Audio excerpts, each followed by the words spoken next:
Kalandan köp zakaz vermedizler. Geldi aytın, yügüp gelemizler. Şuna yine büyün geldi. Yani içine sığdırılmıyor. Derşo reklam ettiğinde gösterdim yine sizlere. Görünler. Razmiyonları evet sapar 56'a geldi. 58'e geldi. Hey teçeslere tapıp veremem de siz veredim ana tapıp geldim yine. Görünler. Hoşaydır adı yine. Toylara, teşkillere, emirlere giyip para veresizler. Bakalarla zor baka koydum. 380 koydum. Hemen kanal 370. Ben 300 koydum ana görünle. İlacı bayınca kolumdan gençlere arzağımdan verdim ben yaxşı görgenim için.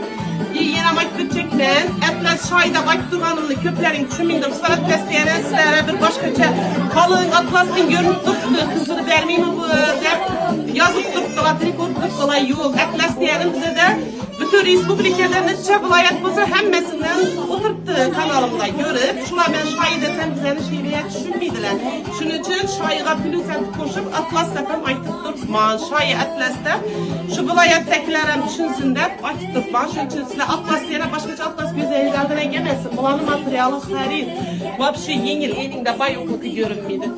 Bilinmeydi değişim. Görünleyin adım hoşay, hezzet idgiyesler. Sivetleri her hili bop geldi. Birlerde sarıla gül, birlerde kızılla.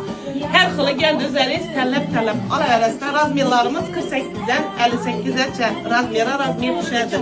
Ese geri erinler, neyzi kütemen. Ta bu kanına kiyinem kanı da bu tırmanla tezrak gelip alınlar.